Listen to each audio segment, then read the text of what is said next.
ஒரு ஊர்ல ஒரு ராஜா இருந்தார். அவர் ஒரு பூனை வளர்த்தார். ரொம்ப செல்லமா அவர் அந்த பூனையை வளர்த்தார். அவர் என்ன பண்ணுவார் தெரியுமா? இரவு நேரத்தில் அந்த பூனையோட தலையில ஒரு விளக்க வச்சிருவார். அந்த பூனை ரொம்ப ஜாக்கிரதையா அந்த விளக்கு கீழே விழுந்துடாம பாத்துக்கும். தலையை ஆட்டாம ரொம்ப நிதானமா ராஜா பின்னாடி நடந்து போய்கிட்டே இருக்கும். அந்த விளக்கு வெளிச்சத்துல எல்லா வேலைகளையும் செஞ்சிருவார். கையில ஒரு விளக்க தனியா எடுத்துட்டு போக வேண்டிய அவசியமே இல்லை. விளக்க தூக்கிட்டு போற வேலையை அந்த பூனை பாத்துக்கும். அதனால ராஜாவுக்கு அந்த பூனை மேல ரொம்ப பிரியம். மந்திரிகளை எல்லாம் கூப்பிட்டு அவங்க கிட்ட சொல்லுவார், பாத்தீங்களா இந்த பூனை எவ்வளவு விசுவாசமா நடக்குது, என் பேர்ல எவ்வளவு மரியாதை பாத்தீங்களா அதுக்கு அப்படிம்பார்.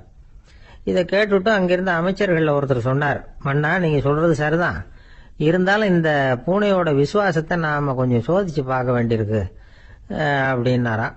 சரி, உங்க ஆசையை ஏன் கெடுக்கணும், நல்லா சோதிச்சு பாருங்க அப்படின்னு சொல்லிவிட்டார் ராஜா.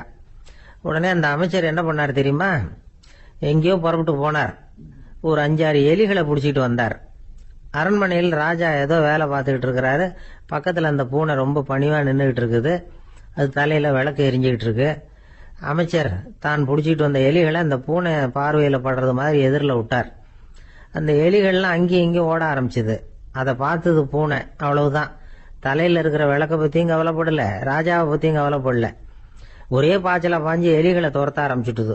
தலையில இருந்த விளக்கு எங்கேயோ போய் விழுந்தது, அணைஞ்சு போச்சு. இருட்டுல ராஜா தடுமாற ஆரம்பிச்சுட்டார். இந்த சமயத்துல அந்த அமைச்சர் மறுபடியும் விளக்க ஏத்தினார். வெளிச்சம் வந்தது. அதுக்கப்புறம் அந்த அமைச்சர் பேசினார், அரசே, பூனையோட விசுவாசத்தை பாத்தீங்களா? எலி அது கண்ணுல படுற வரைக்கும் தான் விசுவாசமா இருந்தது. அது மாதிரி எலிய பார்த்ததும் எல்லாத்தையும் விட்டுட்டு அதை துரத்த ஆரம்பிச்சுட்டு பாத்தீங்களா? தான் அந்த பூனையை பத்தி நினைச்சது தப்புங்கிறது அதுக்கப்புறம் தான் அந்த ராஜாவுக்கு புரிஞ்சுதான். சரி, இப்ப எதுக்கு இந்த கதையெல்லாம் அப்படிங்கிறீங்களா? இந்த பூனை மாதிரி தான் நம்ம மனசும். மனசை எவ்வளவுதான் பயிற்சி கொடுத்து பக்குவமா வச்சிருந்தாலும் பார்க்கறதுக்கு பரமசாது மாதிரி தான் இருக்கும். பார்க்க வேண்டியதை பார்த்துட்டுதுன்னா பாஞ்சிரும். இந்த பூனை மாதிரி புலன் இன்ப பொருள்கள் கிட்டாத வரைக்கும் மனம் அடங்கி இருக்கிறது மாதிரி தான் தெரியும். கொஞ்சம் வாய்ப்பு கிடைச்சாலும் அது குதிக்க ஆரம்பிச்சிரும், தப்பு பண்ண ஆரம்பிச்சிரும். பெரிய பெரிய முனிவர்கள் வாழ்க்கையில நடந்த வீழ்ச்சி இதை தான் நிரூபிக்குது. புலன்களின் ஆற்றல் அதிகம். அதனால மனக்கட்டுப்பாடு பயிற்சிகள்ல ரொம்ப எச்சரிக்கையா இருக்கணுங்கிறார் சுவாமி சிவானந்தர். மது பழக்கத்தையே விட்டுட்டேன்னு உறுதியா இருப்பான். கடை கண்ணுல பட்டுட்டுதுன்னா கால் அவனை கேட்காமலே இழுத்துக்கிட்டு உள்ள போயிடும். இதுதான் மனசுங்கிறது. அதுதான் அந்த ராஜா வளர்த்த பூனை. நம்மால் ஒருத்தன் அந்த ராஜா பூனை தலையில விளக்க வச்சது மாதிரி இவன் தன்னுடைய தலையிலேயே ஒரு விளக்க ஏற்றி வச்சுக்கிட்டு என்னத்தையோ தேட ஆரம்பிச்சான். தேடிட்டு இருக்கிறான். தலையை ஆட்டாம நிதானமா நடந்து ரொம்ப நேரமா தேடிட்டு இருக்கிறான். அந்த சமயம் அங்க வந்த ஒருத்தர், என்னத்தை தேடுறீங்கன்னு கேட்டார். அதுதான் மறந்து போச்சு அப்படின்னு இழுத்தான். சரி, கொஞ்சம் இப்படி உட்காருங்க, ஞாபகம் வந்ததும் தேட ஆரம்பிக்கலாம் அப்படின்னாரு அவரு. இவன் கொஞ்ச நேரம் உட்காந்து யோசிச்சான். அப்புறம் திடீர்னு எழுந்திருச்சான். ஞாபகம் வந்துட்டுதுன்னா. என்னன்னு கேட்டார். எங்க வீட்டுல இருந்த விளக்க எங்க வச்சேன்னு தெரியல, அதுதான் தேடிட்டு இருக்கிறேன், ஏத்தி வைக்கலாம்னு பாக்குறேன் அப்படின்னா. ஒரு ஊர்ல ஒரு குரு இருந்தார், ஜென் குரு. அவரை தேடிட்டு ஒரு மன்னர் வந்தார். வந்தவர் ஜப்பான் மன்னர். தோட்டக்கலையை பத்தி தெரிஞ்சிட்டு போறதுக்காக அவர் வந்தார். எப்படி தோட்டம் அமைக்கிறது அப்படிங்கறத பத்தி அந்த குரு விவரமா சொல்லி கொடுத்தாரு. 1 நாள் 2 நாள் இல்ல, 3 வருஷம் கத்து கொடுத்தார். அதுக்கப்புறம் சொன்னார், நான் கத்து கொடுத்துட்டேன், இனிமே நீங்க போகலாம், போய் தோட்டம் அமைக்கலாம், அதுதான் உங்களுக்கு பரிசை. தோட்டம் அமைச்ச பிறகு சொல்லி அனுப்புங்க, நான் பாக்கிறேன். நீங்க இங்க என்னவெல்லாம் கத்துக்கிட்டீங்களோ அதையெல்லாம் அங்க செயல்முறையில செஞ்சு காட்டுங்க அப்படின்னு சொல்லி அனுப்பி வச்சார். மன்னர் போனார். அரண்மனைக்கு பக்கத்திலேயே ஒரு பெரிய தோட்டத்தை உண்டு பண்ணினார். அழகான மரங்களையும் செடிகளையும் உருவாக்கினாரு. கிட்டத்தட்ட 1000 தோட்டக்காரர்களை பயன்படுத்தி 3 வருஷங்கள் முயற்சி பண்ணி அந்த அழகான தோட்டத்தை உருவாக்கினார். குரு கிட்ட இருந்து செய்தி வந்தது, நாளைக்கு தோட்டத்தை பாக்கிறேன் அப்படின்னு. மன்னர் உடனே சுறுசுறுப்பாயிட்டார். முதல் நாளே தோட்டத்தை சுத்தப்படுத்தினார். ராத்திரி பூரா யாரும் தூங்கல. எல்லாருக்கும் தோட்டத்தை ஒழுங்குபடுத்துற வேலை. அது அந்தந்த இடத்துல ஒழுங்கா இருக்குதா அப்படின்னு சரி பார்த்தாங்க. ஒரு தவறும் இல்லாத வகையில அதை ஒழுங்குபடுத்தினாங்க. மறுநாள் குரு வந்தார், தோட்டத்தை பார்த்தார். அவருக்கு கோபம் வந்துட்டுது. மன்னருக்கு ஆச்சரியம், எப்பவும் சிரிச்சுக்கிட்டே இருக்கிறவர் இப்ப எப்படி இருக்கிறாரே அப்படின்னு. மெதுவா குரு கிட்ட போய், எல்லாம் சரியா தானே இருக்குது அப்படின்னார். எல்லாம் சரிதான், ஆனாலும் எங்கே அந்த பொன்னிற காற்று அப்படின்னார். உதிர்ந்த இலைகள், பொன் மஞ்சள் நிற இலைகள் காற்றில் அப்படி புரண்டு ஓடுவதை நான் பார்க்க முடியவில்லையே அப்படின்னாராம். அது இல்லாம இந்த தோட்டம் உயிரோட்டம் உள்ளதா இருக்காது, இதுல பாடல் இல்லை, ஆடல் இல்லை, அதெல்லாம் இல்லாம இந்த தோட்டம் ரொம்பவும் செயற்கையா தெரியுதேன்னாராம். மன்னர் இப்பதான் யோசனை பண்ணார். கீழே கிடந்த காஞ்சி போன இலைகள் மட்டும் இல்ல, மரத்துல இருந்த காஞ்சி போன இலைகளையும் அப்புறப்படுத்தி சுத்தமா வச்சிருக்கிறார். இறப்பும் வாழ்க்கையினுடைய ஒரு பகுதி தான். மரணம்ங்கிறது வாழ்க்கைக்கு எதிரானது அல்ல, அதை நிரப்பும் ஒரு பகுதி தான் அது. மரணம் இல்லையில் வாழ்க்கையே இல்லை அப்படிங்கிறது பெரியவங்க கருத்து. இப்ப அந்த தோட்டம் அழகா தான் இருக்குது, இருந்தாலும் அது ஒரு ஓவியம் மாதிரி உயிர் இல்லாமல் இருக்கு. குரு ஒரு வாளியை கையில எடுத்துக்கிட்டார், தோட்டத்தை விட்டு வெளியில போனார். ஏற்கனவே வீசி எறிந்த அந்த சருகுகளை எல்லாம் அள்ளி கொண்டுட்டு வந்தார். உள்ள எல்லா இடங்கள்லயும் அதை வீசினார். உடனே காத்து அந்த காய்ந்த சருகுகளையும் பழுத்த இலைகளையும் அசைக்க ஆரம்பிச்சுட்டுது. இப்போ அங்க சலசல சத்தம், சங்கீதம், இலைகளின் நடனம், ஓவியம் மாதிரி இருந்த அந்த தோட்டத்துக்கு இப்போ உயிர் வந்துட்டுது. இதுதான் அந்த பொன்னான காற்று அப்படின்னாராம் குரு. மன்னருக்கு புரிஞ்சுது. மிகப்பெரிய ஜென் கேள்வி ஒன்று உண்டு. உம்மான் அப்படிங்கிற ஒரு பெரிய குருவை பார்த்து துறவி ஒருத்தர் கேட்டாராம், இலைகள் எல்லாம் கீழே விழுந்து மரங்கள் மொட்டையாக இருக்கும் பொழுது என்ன நடக்கும்? இதுதான் கேள்வி. இதுக்கு உம்மான் சொன்ன பதில் பொன்னான காற்று, தி கோல்டன் விண்ட் அப்படின்னாராம். இதுக்கு என்ன விளக்கம்னா, உன்னுடைய எண்ணங்கள் எல்லாம் உன்னுடைய மனசிலிருந்து கீழே விழுந்து உனது உள்ளுணர்வானது மொட்டையாக நிற்கும் நிலைதான் அது. உனது வேர்களின் அருகில் காற்று வீசுகிறது. எல்லா எண்ணங்களும் உன்னிலிருந்து வெகு தூரத்துக்கு புரண்டு கொண்டே சென்று விடுகிறது. நீ அவற்றை கடந்து விட்டால் நீ அவைகளுக்கெல்லாம் மேலெழுந்து கீழே பார்ப்பவனைப் போல நிற்க ஆரம்பித்து விடுவாய்.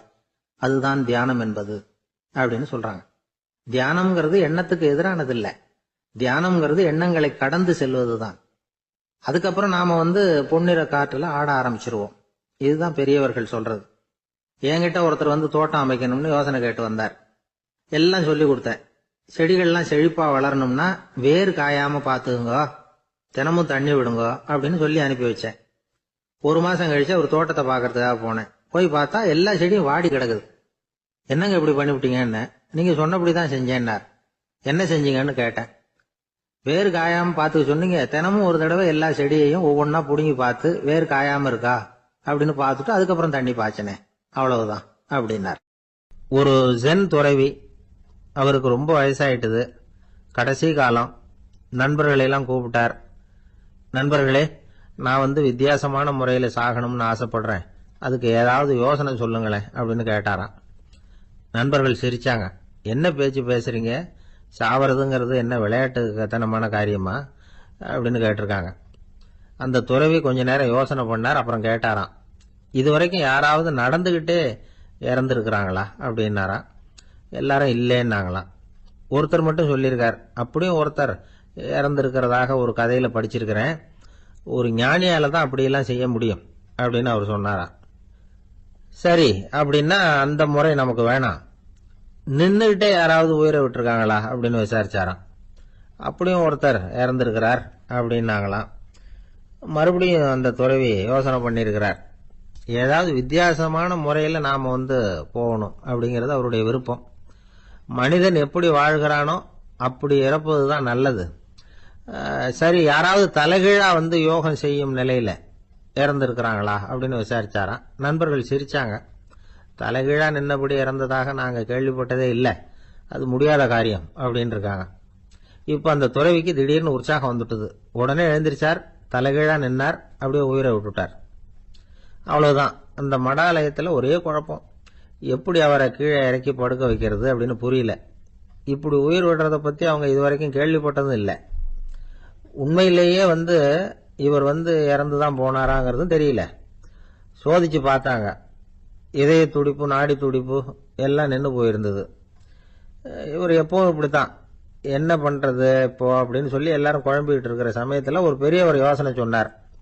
இந்த துறவியோட மூத்த சகோதரி பக்கத்து மடாலயத்தில் இருக்கிறாங்க, அவங்களை இங்க அழைச்சிட்டு வந்தா ஏதாவது வழி கிடைக்கும் அப்படின்னார்.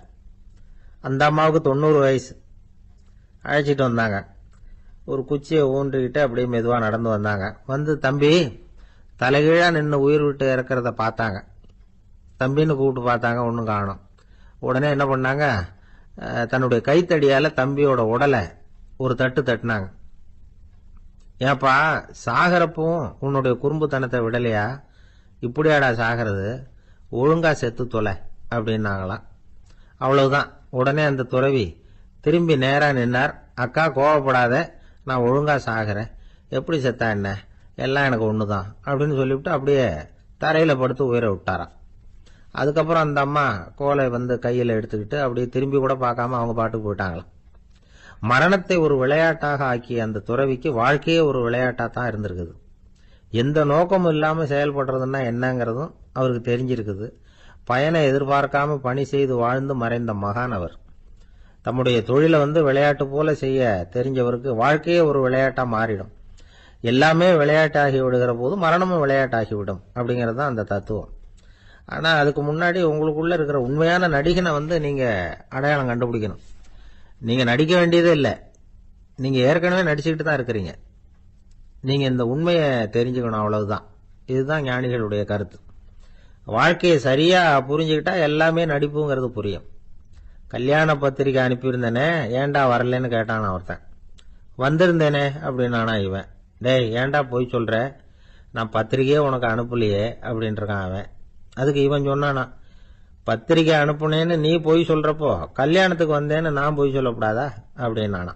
ஒரு பெரிய அரசன் இந்த உலகம் பூராவையும் ஆண்டுகிட்டு இருந்தான். ரொம்ப காலம் அப்படி அரசாட்சி பண்ணிட்டு இருந்தான். திடீர்னு அவனுக்கும் சில எதிரிகள் முளைச்சாங்க. அவங்கெல்லாம் ஒன்று சேர்ந்து இவனை தோற்கடிச்சுட்டாங்க. தோத்து போனதும் இவனுக்கு பயம் வந்துட்டுது, எங்கே எதிரிகள் நம்ம கொண்டுடுவாங்களோ அப்படின்னு. வெளியில வந்தா தனக்கு ஆபத்துன்னு பயந்துகிட்டு யாருக்கும் தெரியாம ஒரு குகைக்குள்ள போய் பதுங்கி கிடக்கிறான். நிலைமைய பாருங்க. முதல் நாள் அரண்மனையில அதிகாரம் பண்ணிக்கிட்டு இருந்தவன் மறுநாள் குகையில பயந்து போய் பதுங்கி கிடக்கிறான். ராத்திரி நேரம் வந்தது, பசி வயத்தை கிள்ளுது, பிச்சை எடுத்து சாப்பிட வேண்டிய நிலைமை. பிச்சை எடுக்கிறதுக்கு பாத்திரம் வேணுமே, என்ன பண்றது அப்படின்னு அங்கேயும் இங்கேயும் பாக்குறான்.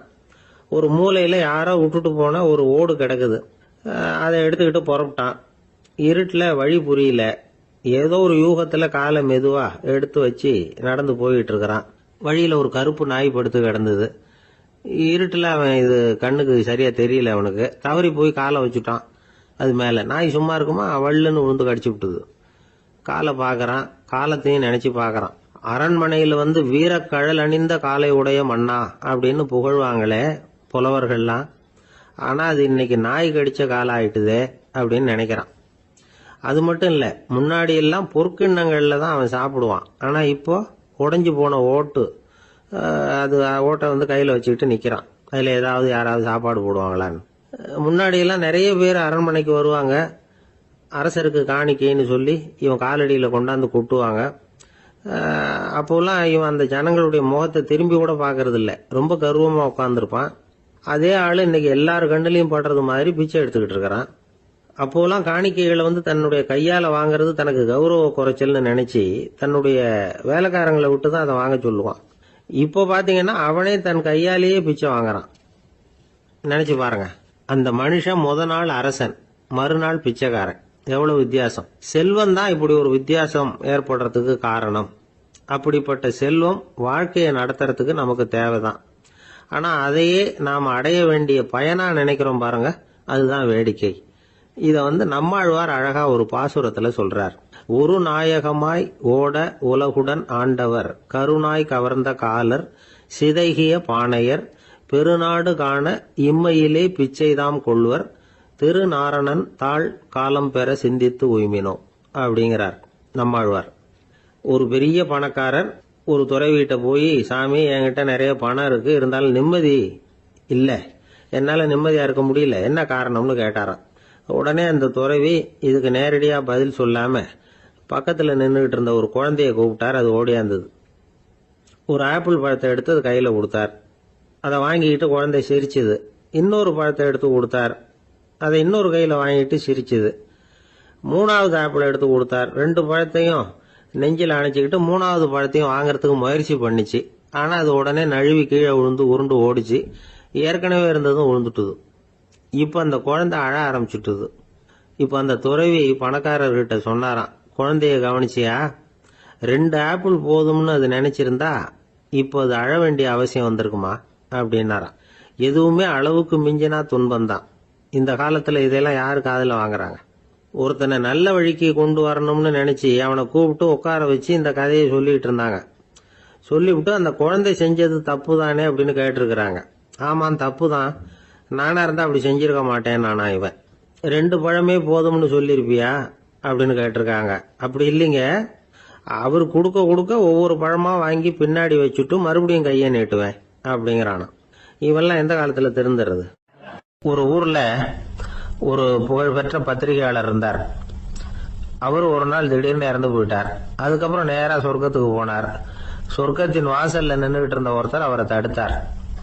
இத பாரு, ஏற்கனவே இங்க 12 பத்திரிகையாளர்கள் இருக்கிறாங்க, அவங்களுக்கே இங்க வேலை இல்லை. அதுக்கு என்ன காரணம்னா, சொர்க்கத்துல திடுக்கிடும் செய்திகள்லாம் ஒன்றும் கிடையாது.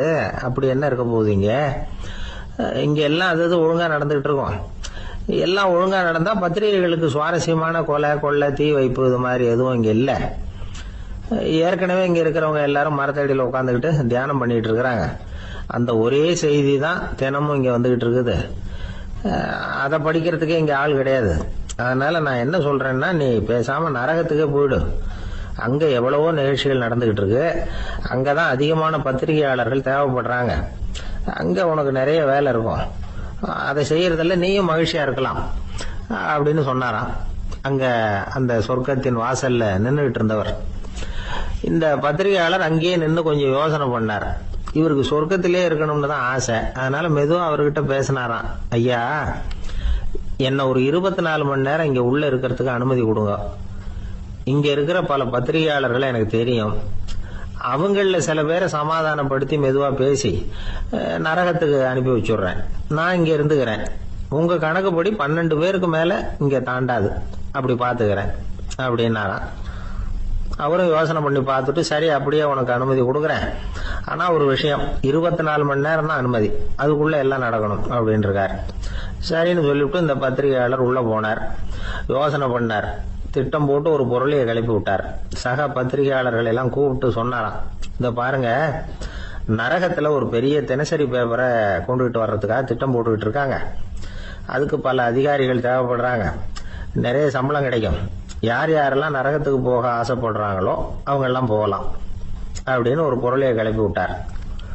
24 மணி நேரம் கழிச்சு வாசல் பக்கம் போனார். அங்க இருந்தவர்கிட்ட எத்தனை பேர் வெளியேறினாங்கன்னு விசாரிச்சாராம்.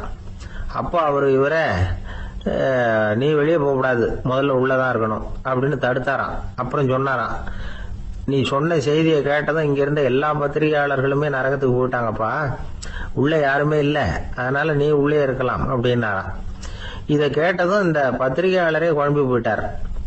ஒருவேளை உண்மையிலேயே நரகத்துல புதுசா பத்திரிகை ஏதாவது ஆரம்பிக்க போறாங்களோ அப்படின்னு அவரே நினைக்க ஆரம்பிச்சுட்டாராம். அப்புறம் சொன்னாராம், ஐயா என்னை விட்டுருங்க, நான் நரகத்துக்கே போயிடுறேன், அங்க ஏதோ விசேஷம் இருக்கணும் அப்படின்னாராம்.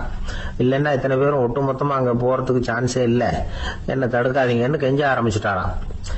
மற்றவங்க நம்பணுங்கிறதுக்காக ஒரு பொருளையை கிளப்பி விட்டார். கடைசியில தானே அந்த பொருளைக்கு ஆளாயிட்டார். அதாவது பிறரை ஏமாற்றி அவரது மனம் கடைசியில் அவரையே ஏமாத்த ஆரம்பிச்சுட்டு பாருங்க. நீங்க இப்படி அடுத்தவங்களை ஏமாத்துறதுக்கு உங்க மனசை பழக்கப்படுத்துறீங்க, ஆனா கடைசியில் அதனால நீங்களே ஏமாற்றப்படுகிறீர்கள் அப்படிங்கிறது பெரியவர்களுடைய புத்திமதி. அதனால உங்க மனசுகிட்ட ரொம்ப எச்சரிக்கையா இருங்கோ அப்படிங்கிறாங்க. நம்ம ஆளுங்க அங்க போய் என்ன சொல்லுவாங்கன்னா, இந்த மாதிரி அங்க போகாத இங்க போகாதன்னு பயமுறுத்துறது உண்டு. சில பேர் அங்க பேய் இருக்குது, பிசாசு இருக்கு அப்படின்னு பொருளைய கிளப்பி விடுறது உண்டு. இருட்டு நேரம் காட்டு வழியா ஒருத்தன் போயிட்டு இருக்கிறான்.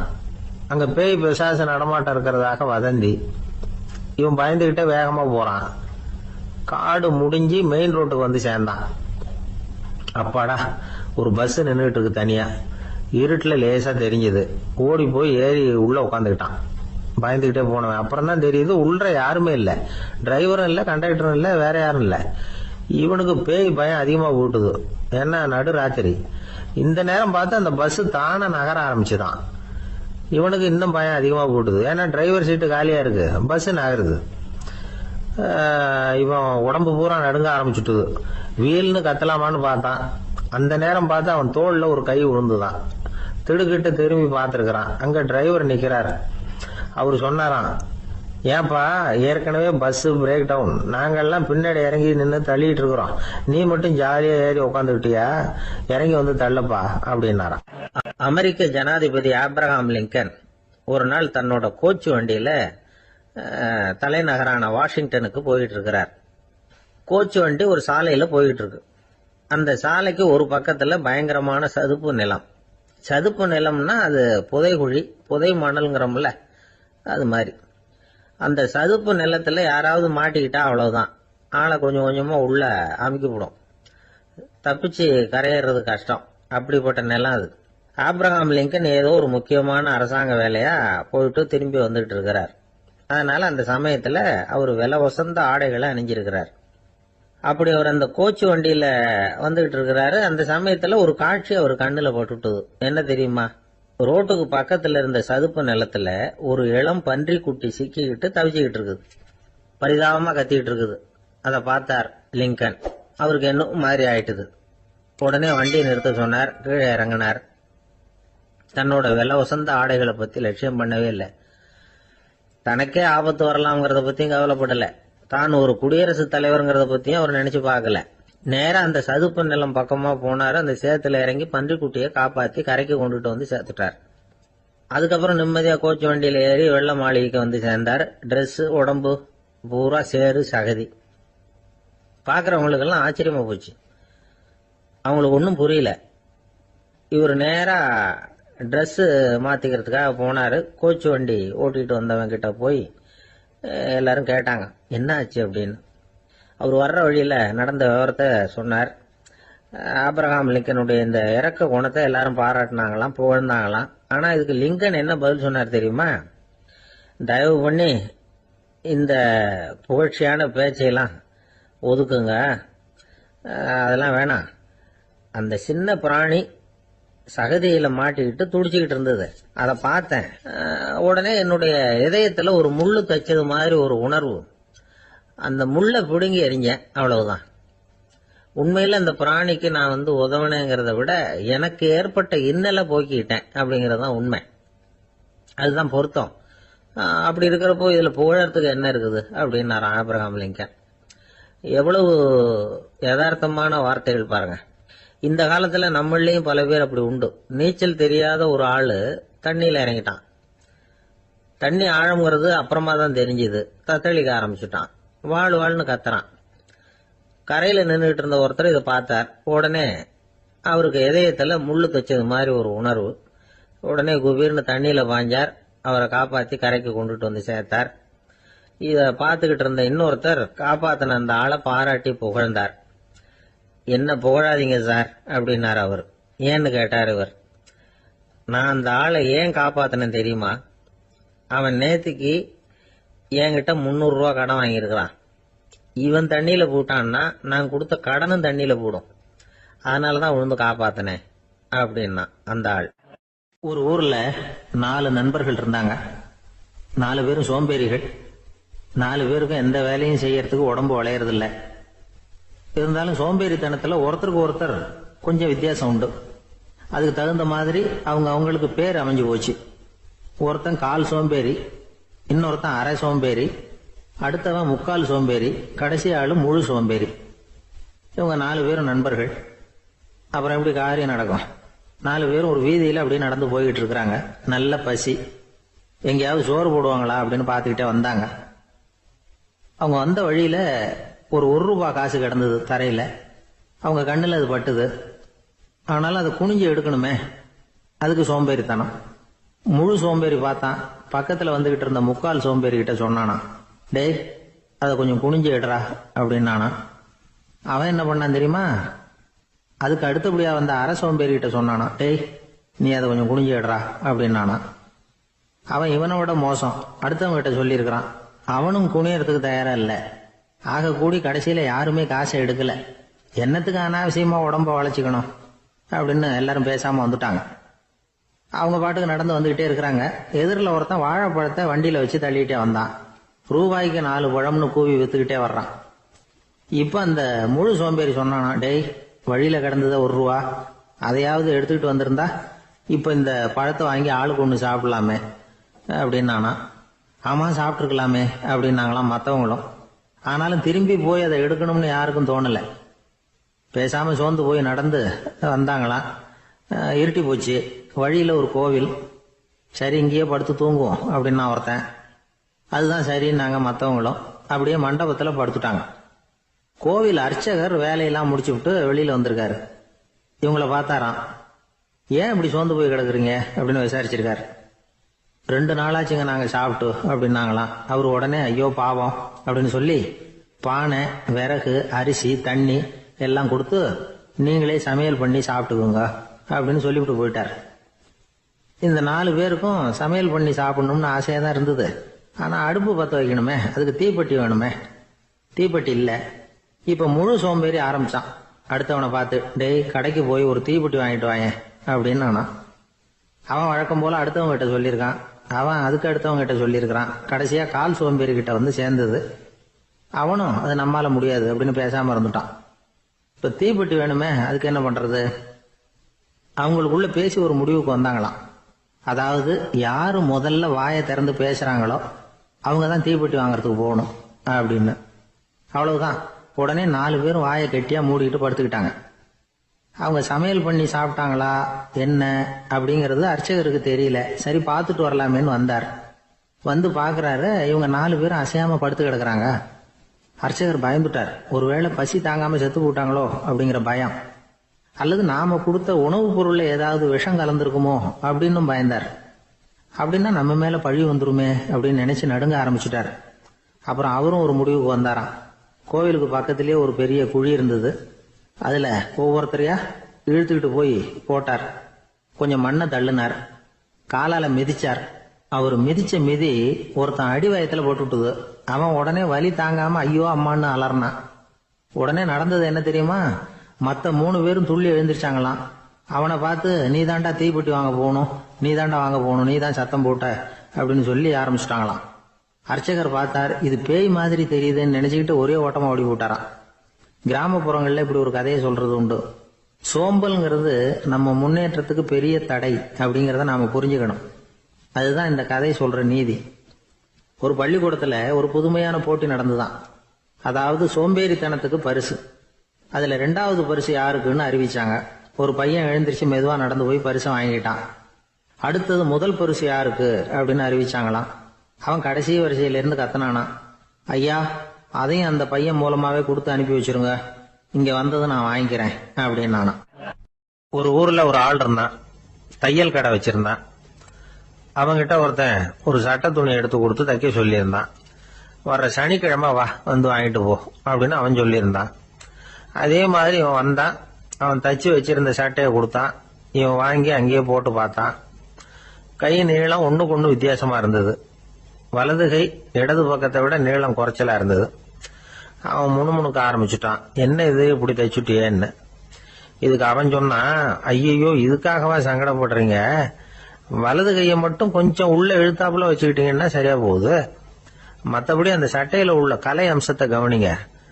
எவ்வளவு அற்புதமா தச்சிருக்கேன் பாருங்க. ஒரு சின்ன குறைய இப்படி எல்லாம் பொருட்படுத்த வேண்டியதில்லை. நான் சொன்னது மாதிரி கைய கொஞ்சம் உள்ள இழுத்தது மாதிரி வச்சுக்கிட்டு நடந்து போங்க, ஜோரா இருக்கும் அப்படின்னா. அவனும் யோசிச்சு பார்த்தான். சரியான யோசனையா தான் தோணுச்சு. கொஞ்சம் முயற்சி பண்ணி வலது கையை கொஞ்சம் உள்ள இழுத்து சட்டை சரியா இருக்கிறது மாதிரி பண்ணிக்கிட்டான். இப்ப மறுபடியும் ஒரு பிரச்சனை. வலது கையை உள்ள இழுத்த மாதிரி அப்படியே வச்சுக்கிட்டதும் முதுகு பக்கம் கொஞ்சம் துணி தளர்த்தியா தொங்குறது மாதிரி தெரிஞ்சது. என்ன இது முதுகு பக்கம் துணி குவிஞ்சுட்டுதே தொங்குதே அப்படின்னா மறுபடியும், அடடா இதுக்காகவா கவலைப்படுறீங்க? உடம்ப அதுக்கு தகுந்த மாதிரி கொஞ்சம் வளைச்சிக்கிட்டா சரியா போடுது. இதுக்காக அந்த அழகான தையலை பிரிச்சு அதுல உள்ள கலை அம்சத்தை கெடுக்கிறதுக்கு என் மனசு இடம் தரல.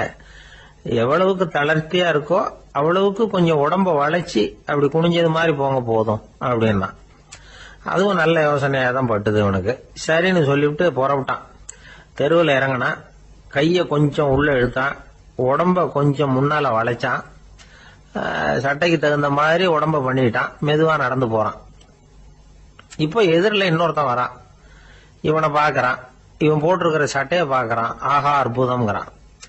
சும்மா சொல்லக்கூடாது, ரொம்ப நல்லா இருக்கு, நிச்சயமா இது இந்த ஊர் மேல தெருவில் இருக்கிற ஒருத்தன் இருக்கானே, அவன் தச்சதா தான் இருக்கணும் அப்படின்னா. இதை கேட்டதும் அவனுக்கு ஆச்சரியம். எப்படி அவ்வளவு கரெக்டா கண்டுபிடிச்சிங்க அப்படின்னு கேட்டிருக்கான். இதுக்கு அந்த வழிபோகன்னு சொன்னானா, அவன் ரொம்ப கெட்டிக்காரன்.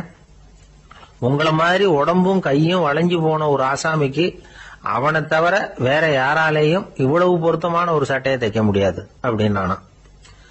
பாருங்க, அவனுக்காக இவன் அனுசரிக்க போய் இவனோட நிலைமை எப்படி ஆயிடுது பாருங்க. இதே மாதிரிதான் சில சடங்குகளும் சம்பிரதாயங்களும் நம்மளை கோமாளி ஆக்கி விட்டுரும். எதுவா இருந்தாலும் அதுல அறிவுபூர்வமான அணுகுமுறை அவசியம். ஒரு நர்ஸ் அவசரமா ஓடி டாக்டர் கிட்ட சொல்லிச்சான், டாக்டர் ஒரு தப்பு நடந்து போச்சு, 10ஆம் நம்பர் பெட்ல இருக்கிற பேஷண்ட்டுக்கு காலில் ஆபரேஷன் பண்றதுக்கு பதிலாக கையில ஆபரேஷன் பண்ணி விட்டீங்க. கை ஆபரேஷன் பண்ணிக்க வேண்டிய ஆள் 7ஆம் நம்பர் பெட்ல இருக்கார் அப்படின்னு தான். அதுக்கு ஒரு பதட்டப்படாம சொன்னாராம், பரவாயில்ல, இவரை தூக்கி 7ஆம் நம்பர் பெட்ல போட்டுரு அப்படின்னா. ஒரு வயசான பாட்டியும் தாத்தாவும் ஒரு பூங்காவில் உட்காந்து பேசிக்கிட்டு இருக்கிறாங்க. அவங்களுக்கு கல்யாணம் ஆகி 53 வருஷம் ஆச்சு. பிள்ளைங்கள்லாம் படிச்சு பெரிய பெரிய வேலையில இருக்கிறாங்க. பேரன் பேத்திகளும் நல்ல நிலைமையில இருக்கிறாங்க. இந்த தாத்தாவும் பாட்டியும் சிரிச்சு பேசிக்கிட்டு இருந்தத ஒரு பெரியவர் பார்த்தார். அவருக்கு ஆச்சரியமா இருந்தது. இந்த வயசுலயும் இவ்வளவு அந்யோன்யமா இவங்க பேசிக்கிட்டு இருக்கிறாங்களே அப்படின்னு நினைச்சார். சரி, நேரிலேயே கேட்டுருவோமே அப்படின்னு நினைச்சுக்கிட்டு கிட்ட போனார். உங்க மன வாழ்க்கையின் வெற்றிக்கான ரகசியம் என்ன அப்படின்னு கேட்டார். இதை கேட்டதும் அந்த தாத்தா சிரிச்சுக்கிட்டே பாட்டியை பார்த்தாராம். அதுக்கப்புறம் சொன்னாராம், நான் இந்த அம்மாவை கல்யாணம் பண்ணிக்கிட்டதுக்கும் எங்களுடைய இல்வாழ்க்கை இவ்வளவு நாளா பலம் குறையாம மகிழ்ச்சியா இருக்கிறதுக்கும் காரணம் ஒண்ணுதான். அது என்ன காரணம்னா, எங்களுக்கு இடையில பொதுவா நிறைய குறைகள் உண்டு, அதுதான் காரணம் அப்படின்னாராம். அவர் சொல்றது சரிதான் அப்படிங்கறது மாதிரியே அந்த பாட்டியும் அவரை நிமிர்ந்து பார்த்தாங்களாம். இந்த பெரியவர் மறுபடியும் அந்த பாட்டியை பார்த்து அதே கேள்வியை கேட்டிருக்கார். உங்களுடைய நீண்டகால மன வாழ்க்கைக்கு கிடைச்ச வெற்றி எதனாலேன்னு சொல்ல முடியுமா அப்படின்னு கேட்டாராம். அவங்களும் சிரிச்சுக்கிட்டே பதில் சொன்னாங்களாம். என்ன பதில் தெரியுமா? சில பேரை நாம குறிப்பிட்ட பண்புகளுக்காக நேசிக்கிறோம், வேற சிலரை நாம அந்த பண்புகள் இல்லாத குறைகளுக்காகவே விரும்பி பழகிறோம் இல்லையா அப்படின்னு கேட்டுட்டு தலையில் குனிஞ்சுக்கிட்டாங்களாம் அந்த பாட்டியம்மா. அவங்க அப்படி சொன்னதை கேட்டதும் இவருக்கு புதுசா ஞானம் பிறந்தது மாதிரி இருந்துதான். இதுதான் மனம் நிறைந்த மன வாழ்க்கை அப்படிங்கிறார் சுவாமி சின்மயானந்தர். பண்புகளை எப்படி நேசிக்க முடியுதோ அதே மாதிரி பண்புகள் இல்லாத குறைகளையும் நேசிக்க முடியும். மனசுதான் காரணம். ஒரு மேல்நாட்டு தம்பதி, அவங்களும் தாத்தா பாட்டி தான். அவங்க 2 பேரும் ஒரு பூங்காவில் உட்காந்து சிரிச்சு பேசிக்கிட்டு இருக்கிறாங்க. அத ஒருத்தர் பார்த்தார். அவருக்கு ஆச்சரியம், இவ்வளவு காலம் ஆகி இந்த வயசுலயும் இப்படி அன்பா பேசிக்கிட்டு இருக்கிறாங்களே அப்படிங்கிற ஆச்சரியம். கிட்ட நெருங்கி போனாரு. கேட்டார், ஏன் தாத்தா, உங்களுக்கு கல்யாணம் ஆகி எவ்வளவு வருஷம் ஆச்சுன்னார். 55 வருஷம் ஆச்சுன்னாராம் அவரு. இன்னமும் இவ்வளவு சந்தோஷமா இருக்கிறீங்களே, அதுக்கு என்ன காரணம்னு கேட்டிருக்கார். அதுக்கு என்ன காரணம்னா, இதுவரைக்கும் எங்களுக்குள்ள சண்டையே வந்ததில்லை அப்படின்னாராம். அது எப்படி முடியும்னு கேட்டிருக்கார் இவர் ஆச்சரியமா. அந்த தாத்தா சொல்ல ஆரம்பிச்சாராம், இத பாருப்பா, எங்களுக்கு கல்யாணம் ஆன புதுசுல நானும் என்னுடைய மனைவியும் ஒரு குதிரை மேல ஏறி ஒரு காட்டு வழியா போய்கிட்டு இருந்தோம். கொஞ்ச தூரம் போனதும் அந்த குதிரை எடக்கு பண்ணிச்சு. நான் உடனே கீழே இறங்கி அந்த குதிரையை பார்த்து, இது உனக்கு முதல் தடவை அப்படின்னு மிரட்டலா சொல்லிவிட்டு ஏறி உக்காந்தேன். மறுபடியும் போனோம். கொஞ்ச தூரம் குதிரை நல்லபடியா நடந்து போச்சு. மறுபடியும் எடக்கு பண்ண ஆரம்பிச்சுட்டுது. நான் கீழே இறங்கினேன். கையில் இருந்த சாட்டையால ஓங்கி ஒரு அடி கொடுத்தேன். இது உனக்கு 2வது தடவை அப்படின்னு சொல்லிவிட்டு ஏறி உக்காந்தேன். மறுபடியும் குதிரை கொஞ்ச தூரம் நல்ல விதமா நடந்து போச்சு. அப்புறமும் எடக்கு பண்ண ஆரம்பிச்சுட்டுது. அந்த சமயத்துல ஒரு ஆற்று பாலத்தை கடந்து போய்கிட்டு இருக்கிறோம். நான் கீழே இறங்கினேன். என்னுடைய மனைவியையும் கீழே இறங்க சொன்னேன். அந்த குதிரையை பிடிச்சி அப்படியே ஆத்துல தள்ளி விட்டுட்டேன். தள்ளி விட்டுட்டு, இது உனக்கு கடைசி தடவை அப்படின்னு சொன்னேன். அதை பார்த்ததும் என் மனைவி பதறி போயிட்டாங்க. போய், ஐயோ பாவம், என்ன இப்படி பண்ணிவிட்டீங்க, உங்களுக்கு மனசுல கொஞ்சம் கூட இறக்கமே இல்லையா அப்படின்னாங்க. நான் மெதுவா இவங்க பக்கம் திரும்பி, இது உனக்கு முதல் தடவை அப்படின்னு. அவ்வளவுதான், அன்னையில இருந்து இன்னைய வரைக்கும் ஒரு நாள் கூட எங்களுக்குள்ள சண்டையே வந்ததில்லை அப்படின்னு விளக்கம் கொடுத்தார் அந்த தாத்தா. காஞ்சிபுரத்துல பல்லவ ராஜா ஒரு கோவில் கட்டினார், கைலாசநாதர் கோவில். அதுக்கு கும்பாபிஷேகம் பண்றதுக்கு ஒரு நாள் குறிப்பிட்டு அதுக்கு வேண்டிய ஏற்பாடுகள்லாம் பண்ணினார். முதல் காரியமா கடவுளை வேண்டிக்கிட்டார். நீங்க இந்த கும்பாபிஷேகத்துக்கு நேர்ல வந்து கலந்துக்கணும்னார். கடவுள் அந்த ராஜா கனவுல வந்தார். நீ கும்பாபிஷேகம் வச்சிருக்கிற அதே நாள்ல அதே நேரத்துல எனக்கு இன்னொரு ஊர்ல ஒரு கும்பாபிஷேகம் இருக்குது, அதுக்கு போக வேண்டியிருக்கு. அதாவது திருநின்ற ஊர்ல என்னுடைய பக்தர் ஒருத்தர், அவரும் ஒரு கோயில் கட்டி கும்பாபிஷேகம் செய்யறார். நான் அதுக்கு போக வேண்டியிருக்கு, அதனால உன்னுடைய தேதியை நீ மாத்தி வச்சுக்கோ அப்படின்னார். கடவுள் தான் எங்கேயும் இருக்கிறவராச்சே, அவர் நினைச்சா 2 இடத்துலயும் இருந்து கோயில் கும்பாபிஷேகத்தை நடத்த முடியாதா? ஏன் இப்படி செய்யல? அது ஒரு முக்கியமான காரணத்துக்காகத்தான். திருநின்ற ஊர்ல இருந்த பூசலாருங்கிற அந்த அடியாரின் பெருமையை இந்த உலகத்துக்கு எடுத்து காட்டணுங்கிறதுக்காகத்தான் கடவுள் அந்த ராஜா கிட்ட அப்படி சொன்னார். சரி, அந்த அடியார் அப்படி என்னதான் பெருசா கோயில் கட்டி விட்டார்? ராஜா கட்டின கோயிலை விட பெருசா? அவர் கட்டினது கருங்கல்லாலேயோ மண்ணாலேயோ மரத்தாலேயோ இல்ல. அவர் கட்டின கோயில் வேற மாதிரி. அது மனசால கட்டின கோயில், மனசுக்குள்ள இருக்கிற கோவில், மனக்கோவில். அந்த அடியார் தன்னோட மனசுக்குள்ள மாசக்கணக்கா ஒவ்வொரு கல்லா சேர்த்து கட்டின கோவில். இந்த விஷயம் ராஜாவுக்கு தெரியாது. அவர் என்ன நினைச்சுட்டாரு, அது நாம கட்டின கற்கோயிலை விட ரொம்ப பெருசா இருக்கும் போல இருக்கு அப்படின்னு நினைச்சுட்டாரு. சரி, அப்பேற்பட்ட அந்த கோயிலை தரிசனம் பண்ணிவிட்டு வருவோம் அப்படின்னு நினைச்சு ராஜா திருநின்ற ஊருக்கு போறார். அங்க போய் பார்த்தா கோயிலையும் காணும், ஒன்னையும் காணும். கடைசியில பூசலார் கட்டின மனக்கோவில் தான் அதுங்கிறத அவர் புரிஞ்சுக்கிறார். உடனே அந்த அடியாரின் காலில் விழுந்து வணங்குறார். அவரோ, இது மனசால முயன்ற கோவில், இதுக்கு இத்தனை பெருமையா அப்படின்னு ஆச்சரியப்படுறார். இதுல ஆச்சரியப்படுறதுக்கு ஒண்ணும் இல்ல. ஆண்டவன் விரும்புறது அகபக்தியை தவிர புற தோற்றங்களே அல்ல. இத நாம புரிஞ்சுக்கிட்டோம்னா நமக்குள்ள எந்த வேறுபாடுகளும் வர்றதுக்கு வழியே இல்லை. இன்னொரு ராஜா இருந்தார். அவரு ஆண்டவனுக்கு படைக்கிறதுக்காக ஒரு தார் நல்ல செவ்வாழை பழமா எடுத்துக்கிட்டு போகணும்னு நினைச்சார். அதனால முத நாளே அதை வாங்கிட்டு வர சொன்னார் வேலைக்காரங்கிட்ட. வேலைக்காரன் போனா கடைத்தெருவில் ஒரு தார் பழம் வாங்கினா. வர்ற வழியில அவன் குடிசை. அப்படியே எட்டி பார்த்துட்டு போவோமேன்னு நினைச்சான். போனான். அங்க இவனோட குழந்தை பாவம் பசியால கத்திட்டு இருக்கு. இவன் பார்த்தான், இவ்வளவு பெரிய தாரில் ஒரு 2 பழம் எடுத்தா தெரியவா போகுது அப்படின்னு நினைச்சு ஒரு 2 பழத்தை பிச்சு அந்த குழந்தைகிட்ட கொடுத்தான். அதை வாங்கி வயிறார சாப்பிட்டது. பசி அடங்குச்சு, விளையாட போட்டுது. இவன் அதுக்கப்புறம் வாழைப்பழத்தை எடுத்துக்கிட்டு அரண்மனைக்கு வந்தான். 2 பழம் பிச்சிருக்கிறது ராஜாவுக்கு தெரிஞ்சு போச்சு. இவன் உண்மையை சொல்லிவிட்டான். உடனே ராஜா, கடவுளுக்கு படைக்க வேண்டிய பொருளை குழந்தை எச்சில் பண்ண விட்டுருக்கியே அப்படின்னு சொல்லி அவனை கட்டி வச்சு சாட்டையால் அடிச்சார் பாவம். மறுநாள் பழத்தை கோயிலுக்கு எடுத்துட்டு போனார். கடவுள் முன்னாடி வச்சார். கடவுள் கண்ணை திறந்து பார்த்தார், பழம்லாம் அழுகி இருக்குது. என்ன இது அழுகி போன பழம் அப்படின்னார். ராஜா முழிச்சார். நல்லா தானே இருந்தது அப்படின்னு நினைச்சார். அப்போ கடவுள் அந்த ராஜா கிட்ட சொன்னாராம், இத பாருப்பா, இந்த தாரில் 2 பழம் தான் நல்ல பழம், அந்த 2 பழங்களையும் நேத்திக்கே நான் சாப்பிட்டுட்டேன் அப்படின்னாராம்.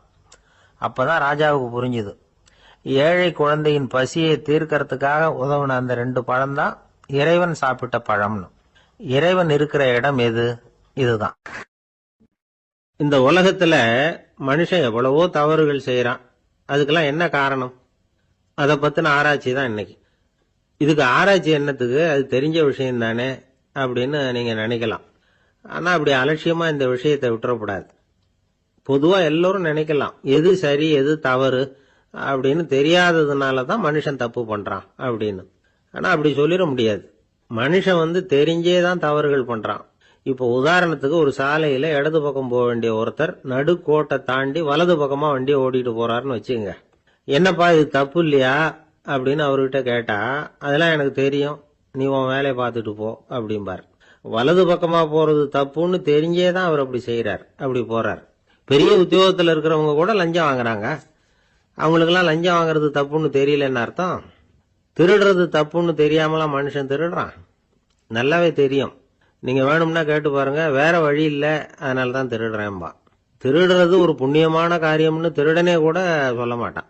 திருடுறது தவறுங்கிறது திருடனுக்கு தெரியும் அப்படிங்கறத விளக்கறதுக்காக ஒரு பெரியவர் ஒரு கதை சொன்னார். அதாவது 2 திருடர்கள் 2 பேரும் சேர்ந்து ஒரு வீட்டுக்கு போய் ஒரு 10,000 ரூபாயை திருடிட்டு வந்துடுறாங்க. ஒரு காட்டு வழியா வந்துகிட்டு இருக்கிறாங்க. இன்னும் விடியல. 2 பேருக்கும் தூக்கம் கண்ணை சுத்துது. சரி, இப்படியே ஒரு மரத்தடியில படுத்து தூங்குவோம், காலையில விடிஞ்சதும் இந்த பணத்தை 2 பேரும் பங்கு போட்டுக்குவோம் அப்படின்னு முடிவு பண்றாங்க. அதே மாதிரி படுத்து தூங்குறாங்க. நடு ராத்திரியில ஒரு திருடன் முழிச்சுக்கிறான். விடிகிற வரைக்கும் காத்துக்கிட்டு இருந்தா 5000 ரூபா தான் கிடைக்கும், இப்பவே கம்பி நீட்டினா 10,000 ரூபா கிடைக்கும் அப்படின்னு யோசிச்சு பார்த்துட்டு ஒரு முடிவுக்கு வந்தான். மெதுவா அந்த 10,000 சுருட்டிக்கிட்டு அடுத்தவனுக்கு தெரியாம ஓடி போயிட்டான். விடியுது. அடுத்தவன் எழுந்திரிச்சு பாக்குறான். பணத்தையும் காணல, பாகஸ்தனையும் காணல. இந்த திருடன் அந்த திருடனை திட்டுறான். திருட்டு பய, அயோக்கிய பய, இப்படி அநியாயமா கிளப்பிட்டு போட்டானே அப்படிங்கிறான். இதுல இருந்து என்ன தெரியுது? தெரியாம எடுத்துக்கிட்டு போறது திருட்டு, அயோக்கியத்தனம், அநியாயம் அப்படிங்கறது இவனுக்கு தெரிஞ்சிருக்குது. அதனாலதான் அடுத்தவனை பார்த்து இப்படி திட்டுறான். அதனால தெரியாததுனால மனுஷன் தவறு பண்றான்னு சொல்றது சரியில்லை. அப்படின்னா மனுஷன் பண்ற தவறுகளுக்கு உண்மையான காரணம் தான் என்ன? இதே சந்தேகம் அர்ஜுனனுக்கும் வந்துதான். அதனாலதான் அவன் பகவானை பார்த்து கேக்குறான். மனுஷன் தன் விருப்பத்துக்கு விரோதமா ஏதோ ஒரு சக்தியினால பலாத்காரமா இழுக்கப்பட்டது மாதிரி பாவம் பண்றானே, அந்த சக்தி என்ன அப்படின்னு கேக்குறான். இதுக்கு பகவான் பதில் சொல்றார். காமமும் குரோதமும் தான் அந்த சக்திகள், அதாவது ஆசையும் சினமும். இது ரெண்டும் உன்னுடைய எதிரிகள் அப்படிங்கறத புரிஞ்சுக்கோ அப்படிங்கிறார். இன்னமும் நுணுக்கமா பார்த்தா காமத்தினுடைய மறு உருவங்கள் தான் குரோதமும் லோபமும். ஆசை நிறைவேறலன்னா குரோதம், அதாவது கோபம். ஆசை நிறைவேறிட்டதுன்னா லோபம், அதாவது பேராசை. பாவத்தை கண்ட்ரோல் பண்ணணும்னா அதுக்கு மெயின் சுவிட்ச் எது அப்படிங்கறது இப்பதான் தெரியுது. அதுக்கு மனுஷன் தெரிஞ்சேதான் தவறு பண்றான் அப்படின்னு பேசிக்கிட்டோமே. அதுக்கு ஒரு உதாரணம். ஒரு ஆளு ஹோட்டல்ல சாப்பிட போனான். சாப்பிட்டு முடிச்சான்.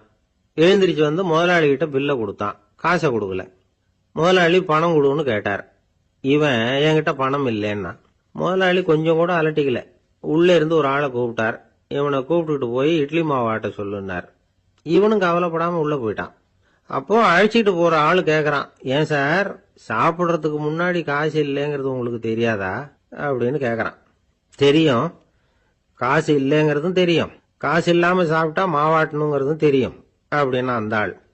அப்படின்னா நீங்க உங்க வீட்லயே சாப்பிட்டு இருக்கலாமே அப்படின்னு கேக்குறான் அவன். அதுக்கு இவர் சொல்றாரு, அது எப்படி, அங்க சாப்பிட்டாலும் நான் இதே வேலையை தானே செய்ய வேண்டியிருக்கும் அப்படின்னாராம். ஒரு ஊர்ல ஒரு மன்னன் இருந்தான், கொடுங்கோல் மன்னன். நிறைய தொந்தரவு பண்ணிட்டு இருந்தான். அவன் ஒரு தடவை என்ன பண்ணான் தெரியுமா? ஒரு தப்பும் பண்ணாத ஒரு இளைஞனை பிடிச்சி ஜெயில அடைச்சுட்டான். அந்த பையனோட சொந்தக்காரங்கள்லாம் ராஜா கிட்ட போனாங்க. அவன் ஒரு தவறும் பண்ணல, அவனை விடுதலை பண்ணுங்க அப்படின்னு கெஞ்சி கேட்டுக்கிட்டாங்க. மன்னன் யோசனை பண்ணான். அந்த இளைஞனை கூப்பிட்டுட்டு வர சொன்னான். அவனை கொண்டாந்து ராஜா முன்னாடி நிறுத்தினாங்க. இதை பாருப்பா, உன்னை நான் விடுதலை பண்ணுவேன், ஆனா ஒரு கண்டிஷன். அந்த நிபந்தனையை நீ நிறைவேற்றினா உனக்கு விடுதலை அப்படின்னா மன்னன். சரின்னு ஒத்துக்கிட்டான் பையன். மன்னன் கண்டிஷன் என்னங்கிறத சொன்னான். உங்ககிட்ட ஒரு செம்மறி ஆட்டை கொடுக்க போறேன். 1 மாசத்துக்கு அதுக்கு தேவையான தீனியையும் கொடுக்க போறேன். 1 மாசம் கழிச்சு அந்த ஆட்டை எடை போட்டு பார்ப்பேன். அந்த ஆட்டின் எடை கொஞ்சம் கூட கூடி இருக்கக்கூடாது. எடை கூடி இருந்தா உனக்கு விடுதலை கிடையாது. என்ன சொல்ற அப்படின்னா. பையனுக்கு ஒன்றும் புரியல, பயமா போயிட்டுது. குழம்பிக்கிட்டே நின்றுகிட்டு இருக்கிறான். சரி, ஒரு நாள் டைம் தரேன், நல்லா யோசனை பண்ணி பார்த்துட்டு நாளைக்கு உன் முடிவை சொல்லு அப்படின்னா மன்னன். பையன் கவலையோட வெளியில வந்தான். அங்க ஒரு பெரியவர் நின்றுகிட்டு இருந்தார். அவர்கிட்ட விஷயத்த சொன்னான். அந்த பெரியவர் இந்த பையனுக்கு காதோட காதா ஒரு வழியை சொல்லி கொடுத்தார். அதை கேட்டதும் பையன் மறுபடியும் மன்னன் முன்னாடி நின்னா, உங்க நிபந்தனையை ஏத்துக்கிறேன்னு சொன்னான். மன்னன் ஒரு ஆட்டுக்குட்டியையும் அதுக்கு 1 மாசத்துக்கு தேவைப்படுற தீவனத்தையும் கொடுக்கும்படியா உத்தரவு போட்டான். கொடுத்தாங்க. ஓடிட்டு போயிட்டான். 1 மாசம் தினமும் தவறாம அந்த தீவனத்தை ஆட்டுக்குட்டிக்கு போட்டுக்கிட்டு இருக்கிறான். 1 மாசம் கழிச்சு அந்த ஆட்டை அரண்மனைக்கு ஓட்டிட்டு போனான். மன்னன் அதை எடை போட்டு பாக்குறான். எடை கூடவே இல்லை, அப்படியே தான் இருக்குது. உடனே போட்ட நிபந்தனைப்படி அந்த இளைஞனை விடுதலை பண்ணிவிட்டான். சரி, ஆட்டுக்கு எடை கூடாம இருக்கிறதுக்கு அந்த பெரியவர் சொல்லி கொடுத்த யோசனை என்ன அப்படின்னா, அது வேற ஒண்ணும் இல்ல. அந்த ஆட்டுக்கு எதிரில் அது கண்ணுல படுற மாதிரி ஒரு ஓநாயை கட்டி போட சொன்னார். அவ்வளவுதான். ஆட்டுக்கு ஓநாய்ங்கிறது பிறவி பகை. ஓநாயை பார்த்தா ஆடு நடுங்க ஆரம்பிச்சிரும், அவ்வளவு பயம். தினமும் அந்த ஆடு பயந்துகிட்டே தீனி சாப்பிட்டுது, எடை கூடல. அதுதான் ரகசியம். இது சின்ன பிள்ளைங்களுக்கான ஒரு கதை. இதுல இருந்து தெரிஞ்சுக்க வேண்டிய உண்மை என்னன்னா, நாமெல்லாம் சாப்பிடுறப்ப மனசும் உடம்பும் அமைதியா இருக்கணும். அப்பதான் அது உடம்புல ஒட்டும். அவசரத்திலையும் பயத்திலையும் சாப்பிட்டா அது சரியா ஜீரணம் ஆகாது. இன்னொரு ராஜா இருந்தார். அவரும் ஒரு இளைஞனை ஜெயில அடைச்சு விட்டார். விடுதலை பண்ணணும்னா ஒரு கண்டிஷன்னார். என்னன்னு கேட்டான். ஒரு ஆட்டுக்குட்டியை உன் முன்னாடி கொண்டாந்து நிறுத்துவேன், நீ அதுகிட்ட ஒரு கேள்வி கேட்கணும், அதுக்கு சரியான பதில சொல்லணும். அப்படி செஞ்சுட்டா உனக்கு விடுதலைன்னார். இளைஞன் யோசனை பண்ணி பார்த்தான். சரின்னு ஒத்துக்கிட்டான். அது பிரகாரமே ஆட்டுக்குட்டிய பதில் சொல்ல வச்சுட்டான். என்ன நடந்தது தெரியுமா? ஆட்டுக்குட்டியை கொண்டாந்து நிறுத்தினாங்க. இவன் மெதுவா அதுகிட்ட போனான். அது காதுகிட்ட போய் ஏப்ரலுக்கு அடுத்த மாசம் என்ன மாசம்னு கேட்டான். அது உடனே மேன்னு கத்திச்சு. இவன் விடுதலை ஆயிட்டான். இமயமலை அடிவாரத்துல ஒரு மடம். அங்க ஒரு சன்னியாசி இருந்தார். அவர்கிட்ட ஒருத்தர் வந்தார். சுவாமி, ஆசைய உதற நினைக்கிறேன், முடியல, ஒட்டிக்கிட்டே வருது அப்படின்னாராம். இப்படி உட்கார, ஒரு கதை சொல்றேன் அப்படின்னு சொல்லி அவர் சொல்ல ஆரம்பிச்சாராம். அவர் சொன்ன கதை என்னன்னா, ஒரு ஊர்ல ஒரு ஆள் இருந்தான். அவன் பேரு குப்புசாமி. அவன்கிட்ட எப்பவும் ஒரு பழைய தொப்பி இருக்கும், விடவே மாட்டான். அதனால அவனை எல்லாரும் தொப்பி சாமி அப்படின்னு தான் கூப்பிடுறது வழக்கம். ஒரு புது தொப்பி வாங்கிக்கப்படாதாப்பா அப்படின்னு நண்பர்கள்லாம் சொல்லி பார்த்தாங்க. பணத்துக்கு எங்க போவேன் அப்படின்னு விட்டானா. பணம் வச்சிருக்கான், செலவு பண்ண மனசு வரல, மகா கஞ்சன். பழைய பாட்டில்கள்லாம் வாங்கி வித்துக்கிட்டு இருந்தான். அப்படி ஒரு தடவை பழைய கண்ணாடி சாமான்களை ஏலத்தில் எடுத்தப்போ அதில் ஒரு அருமையான சென்ட் பாட்டில் கிடைச்சது. உடனே ஒரு ஐடியா பண்ணான். அந்த சென்ட்டை சின்ன சின்ன பாட்டில்களில் அடைச்சி ஜன்னல் ஓரமாக அடுக்கி வச்சுட்டான். அதை விற்றா நிறைய பணம் கிடைக்குமே, அதனால. இதுக்கு இடையில ஒரு நாள் அவன் அப்படியே உட்காந்துருந்தான். அந்த நேரம் நண்பன் வந்தான். ஏண்டா, உன் பழைய தொப்பியை மாற்றப்படாதா? ஊரில் எல்லாரும் கேலி பேசுகிறாங்களே உன்னை தொப்பி சாமின்னு அப்படின்னு சொல்லி கேட்டிருக்கான்.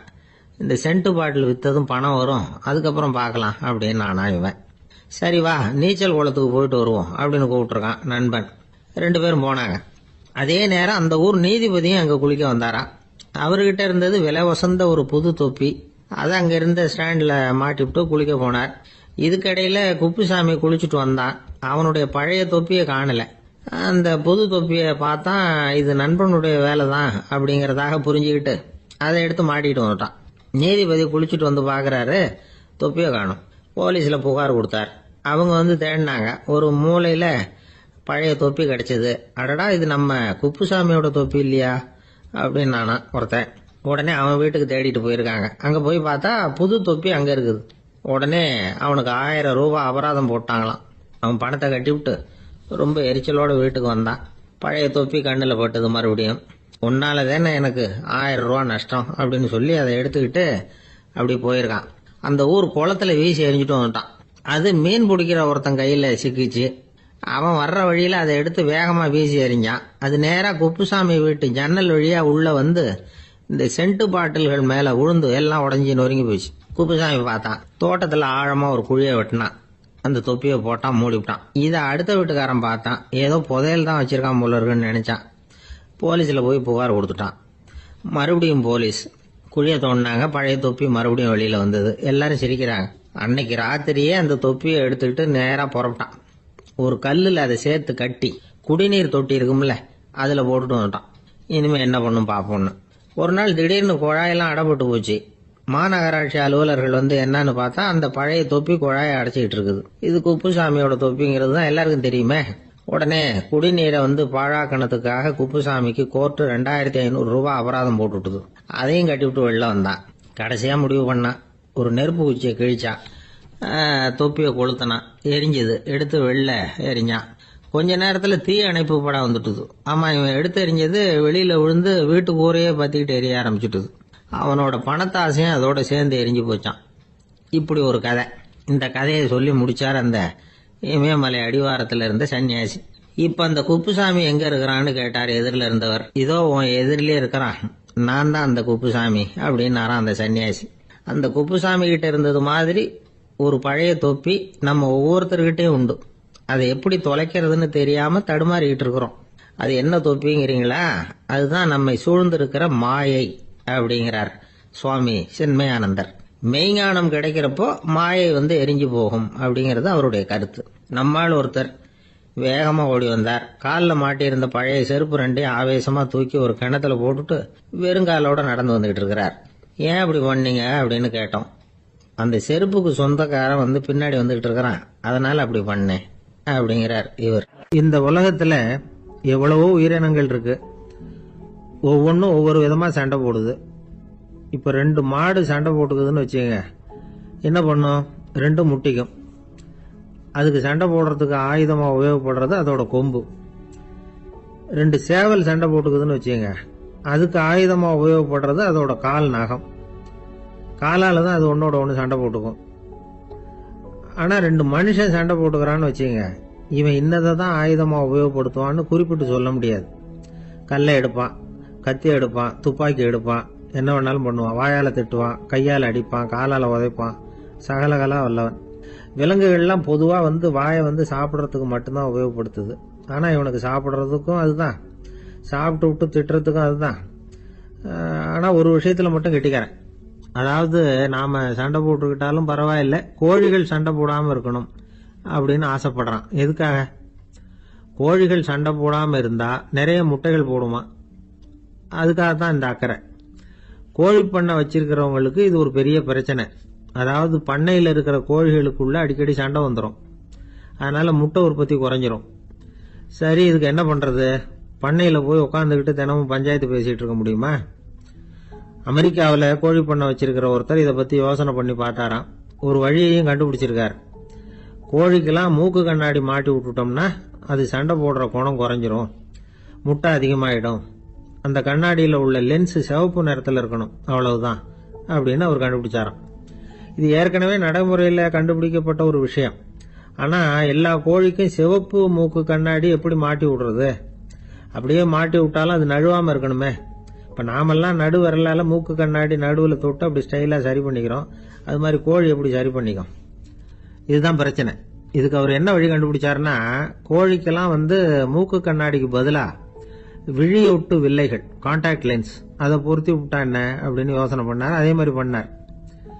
அதே மாதிரி செஞ்சு பார்த்தார், வெற்றி. அதுக்கப்புறம் கோழியெல்லாம் சண்டை போட்டுக்கலையாம், சமாதான பிரியர்கள் ஆகிட்டு தான். கோழிகளுக்கு இயல்பாகவே சண்டை போடுற குணம் உண்டு. ஆனால் அதோட கண்ணுக்கு பார்க்குற பொருள்லாம் ரோஜா நிறத்துலையோ அல்லது இன்னும் சொல்ல போனால் அழுத்தமான சிவப்பு நிறத்துலையோ தெரிஞ்சதுன்னா சண்டை போடுற குணம் குறைஞ்சிருதான். அந்த சமயத்தில் அது அதிகமாகவும் முட்டையிட ஆரம்பிச்சுடுதான். அதே நேரத்தில் இறை எடுக்கிறத கூட குறைச்சிக்குதான். இது ஏன் இப்படி பண்ணுதுங்கிறது விஞ்ஞானிகளுக்கு இன்னமும் புரியலையா. எப்படியோ அமெரிக்க கோழிகள்லாம் கான்டாக்ட் லென்ஸ் பொருத்திக்க ஆரம்பிச்சாச்சு. கோழி கழுத்தை பிடிச்சிக்கிட்டு ஒரு சில வினாடிகளில் அதை பொருத்தி போடுறாங்களாம். கோழியோட ஆயுள் பூரா அது அப்படியே இருக்குமா. பண்ணையில் முட்டை உற்பத்தி குறைஞ்சா இது மாதிரி விஞ்ஞானபூர்வமாக பரிகாரம் தேடுறது தான் நல்லது. நமக்கு வேண்டியப்பட்ட ஒருத்தர், அவர் ஒரு கோழி பண்ணை வச்சிருந்தார். அந்த பண்ணையில் பாதி கோழி திடீர்னு செத்து போச்சு. உடனே ஒரு கால்நடை மருத்துவர்கிட்ட போக வேண்டியது தானே, அங்கே போகல. உள்ளூரில் மந்திரம் பண்ணிட்டு இருந்த ஒரு சாமியார்கிட்ட போனார். அவர் காலில் விழுந்தார். சாமி, என் பண்ணையில் பாதி கோழி செத்து போட்டுதுன்னார். சாமியார் யோசனை பண்ணார். சரி, பண்ணையில் வாசப்படி கிழக்கு பக்கமாக வச்சிருக்கியா மேற்கு பக்கமாக வச்சிருக்கியான்னு கேட்டார். கிழக்கு பக்கமாக இருக்குன்னார் அவர். அதுதான் தப்பு, மேற்கு பக்கமாக அதை மாற்றி சரியாக போடும்னாராம். அதே போல் இவர் போய் மாற்றிவிட்டார். அப்பவும் பாதி செத்து போச்சு. மறுபடியும் சொன்னார், சாமி மறுபடியும் பாதி கோழி செத்து போட்டுதேன்னார். சரி, கூரை எப்படி போட்டிருக்க, ஓடு போட்டிருக்கியா இல்லை கீத்து போட்டிருக்கியான்னார். ஓடு போட்டிருக்கேன்னாராம் அவர். அதுதான் தப்பு, கீத்து போட்டுரு சரியாக போடும்னாராம். சரின்னு போய் அதையும் மாற்றி பார்த்தார். மறுபடியும் போயிட்டுது, கோழி செத்து போச்சு. வந்தார், மறுபடியும் பாதி செத்து போச்சு சாமின்னு வந்தார். இவரும் யோசனையை மாற்றி மாற்றி சொல்லிகிட்டே இருக்கிறார். இப்படி அவரும் மாற்றி மாற்றி பார்த்தார். 6வது தடவையாக அவரை தேடிட்டு வந்தார். அந்த சமயத்தில் இவர் ரொம்ப தீவிரமாக யோசனை பண்ணி பார்த்துட்டு, அது சரிப்பா, நீயும் என்கிட்ட சளைக்காமல் வந்துகிட்டு இருக்கிற, நானும் யோசனை சொல்லிட்டு இருக்கேன். இப்பவும் உங்ககிட்ட சொல்றதுக்கு என்கிட்ட யோசனை நிறைய இருக்கு, ஆனால் சோதிக்கிறதுக்கு உங்ககிட்ட கோழி இல்லையே, என்ன பண்றது அப்படின்னா. ஒரு காடு, நல்ல மரம்லாம் செழிச்சு இருந்தது. அப்படிப்பட்ட காட்டில் ஒரு சாது இருந்தார். அவர் எப்படின்னா, எப்பவும் ஒரு மரத்தடியில் உட்காந்துருப்பார். ஏன்னா அவருடைய இருப்பிடமே அதுதான். அவர் என்ன பண்ணுவார், 3 கல் வச்சிருந்தார். செங்கல் மாதிரி இருக்கும், ஆனால் அதை விட கொஞ்சம் பெருசாக இருக்கும். எதுக்கு அந்த 3 கல்லுன்னா, அதுதான் அவருடைய படுக்கை. அதாவது தூங்குறப்ப ஒரு கல்லை தலைக்கு கீழே வச்சுக்குவார், இன்னொரு கல்லை இடுப்புக்கு கீழே வச்சுக்குவார், இன்னொரு கல்லை காலுக்கு கீழே வச்சுக்குவார். உடம்ப அப்படியே ஒரு தகட்டால மூடிக்குவார், அப்படியே தூங்கி போடுவார். மழை பெய்யுதுன்னு வச்சுங்க, அவர் உடம்பு 3 கல் மேலே இருக்குதா, அதனால தண்ணி அடியில் ஓடி போடும், உடம்பு நனையாது. மேலே தகடு இருக்கிறதுனால மழையும் உடம்புல படாது. அவர் தூக்கமும் கிடாது, நிம்மதியாக தூங்குவார். பகலில் அந்த 3 கல்லையும் ஒரு சேர ஒரு அடுப்பு மாதிரி வச்சு அது மேலே உட்காந்துக்குவார். அதனால் பாம்பு பூச்சி எதுவும் அவரை தொந்தரவு பண்ணுறதில்ல, அது பாட்டுக்கு நடந்து போயிடும். அவர் பாட்டுக்கு நிம்மதியாக இருப்பார்.